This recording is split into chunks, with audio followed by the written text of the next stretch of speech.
নমস্কার, কেমন আছেন সবাই? বিট্টুর দিনযাপনের আরও একটি নতুন ব্লগে আপনাদের সকলকে স্বাগত জানাই। তো এখন যেহেতু গরমকাল, তো ভাবলাম সব বাড়িতে তো পটল আনাগোনা শুরু হয়েই গেছে, তাই আপনাদের জন্য আজকে নিয়ে এলাম পটল চিংড়ির রেসিপি। চলুন দেখি তার জন্য কী কী লাগছে। তো প্রথমেই আমি পটলগুলোকে ডুমো ডুমো করে কেটে নিয়েছি এবং কেটে এটাকে ভালো করে এখন ভেজে নেব। তো আমি এখানে তেল গরম করেছি, সর্ষের তেল গরম করে আমি এখন পটলগুলোকে এর মধ্যে দিয়ে দিচ্ছি। তো এখন দিয়ে দেব সামান্য একটু হলুদ, আর দিয়ে দেব পরিমাণ মতন একটু নুন। তো নুন আর হলুদ দিয়ে পটলটাকে ভালো করে ভেজে নেব। এইভাবে আজকে যেভাবে আপনাদেরকে আমি পটল চিংড়ির রেসিপিটা দেখাচ্ছি, ঠিক এইভাবে ফলো করুন, তাহলে বিয়েবাড়ির মতন খেতে একটা স্বাদের পটল চিংড়ি বানাতে পারবেন। তো দেখতেই পাচ্ছেন পটলগুলো আমার ভালো করে ভাজা হয়ে গেছে। এবার পটলগুলো তুলে নিয়ে ওই তেলেই আমি ডুমো ডুমো করে কেটে রাখা আলুগুলো দিয়ে দিলাম। এবার আলু ভাজার জন্য একটু নুন আর হলুদ এর মধ্যে দিয়ে দিচ্ছি, দিয়ে আলুটাকেও ভালো করে একটু ভেজে নেব। তো আজকের এই রেসিপিতে যেভাবে আপনাদের স্টেপগুলো দেখাচ্ছি, একটু এইভাবে ফলো করে দেখবেন, পটল চিংড়িটা সত্যি একটু অন্যরকম বা অনুষ্ঠান বাড়ির মতন খেতে লাগবে। তো আলুগুলো আমার ভালো করে ভাজা হয়ে গেছে, এটা আমি তুলে নিলাম। এবার ওই তেলে আমি দিয়ে দিচ্ছি গোটা গরম মশলা, দারচিনি, এলাচ, লবঙ্গ আর একটা তেজপাতা আর সামান্য একটু জিরে।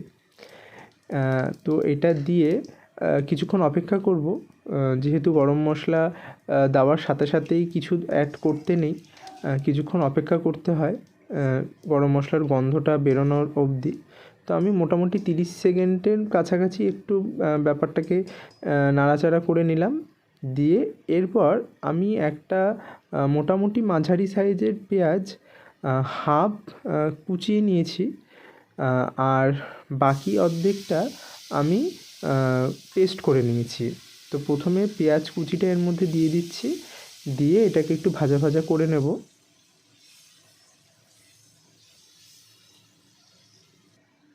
আর এখন এর মধ্যে দিয়ে দিচ্ছি বাকি অর্ধেকটা পেঁয়াজের বাটাটা, দুটো একসঙ্গে দিয়ে এখন ভালো করে কষবো। তো এখন এর মধ্যে দিয়ে দিচ্ছি পরিমাণ মতন চিনি, যাতে পেঁয়াজের রঙটা খুব সুন্দর হয়। আপনারা তো জানেন পেঁয়াজ ভাজার সময় বা তেলে চিনি ফোড়ন দিলে রান্নার রঙটা খুব সুন্দর হয়। তো আমার পেঁয়াজ ভাজা একটু হয়ে গেছে, এর মধ্যে এখন আমি দিয়ে দেবো রসুন বাটা। তো আমি এখন এখানে 1.5 চামচ মতন রসুন বাটা দিলাম, আর দিয়ে দেবো হাফ চামচ মতন আদা বাটা। তো আদা আর রসুনটা দিয়ে আমি আবার ভালো করে এটাকে কষিয়ে নেব।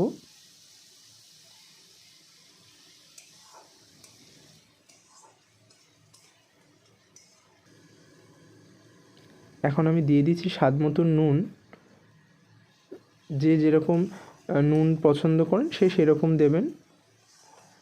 আর এরপর কিছু গুঁড়ো মশলা দেব। এখানে আছে হলুদ গুঁড়ো, জিরে গুঁড়ো, ধনে গুঁড়ো, লাল লঙ্কার গুঁড়ো আর কাশ্মীরি লঙ্কার গুঁড়ো।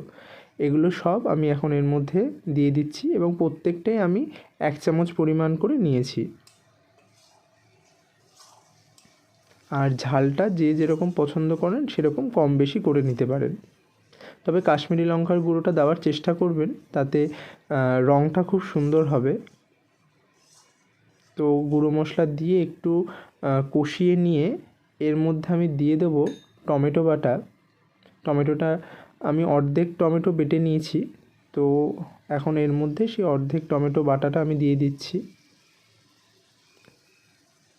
এখানে বেশি টক দিলে ভালো লাগবে না, তাই আমি একটা টমেটো অর্ধেক করেই এখানে বেটে নিয়েছি।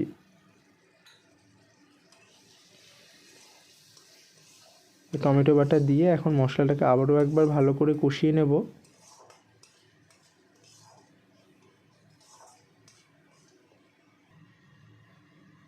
তো দেখতেই পাচ্ছেন মশলার থেকে তেল ছেড়ে এসছে। তো এই সময় আমি দিয়ে দিচ্ছি চালমগজ আর কাজু বাদাম বাটা। এটা মোটামুটি 3 চামচ মতন দেব। আর এই পটল চিংড়ি রান্নার এইটাই হলো সেই বিশেষ উপকরণ যেটা এই পটল চিংড়ির রান্নাটাকে অন্যরকম স্বাদ দেয়। আপনারা অবশ্যই চেষ্টা করবেন এই চালমগজ আর কাজু বাদাম বাটাটা দেওয়ার। তো আমি এখন এর মধ্যে একটুখানি জল দিয়ে দিচ্ছি মশলাটা কষানোর জন্য। তো জল দিয়ে ভালো করে একটু মশলাটা কষিয়ে নেব।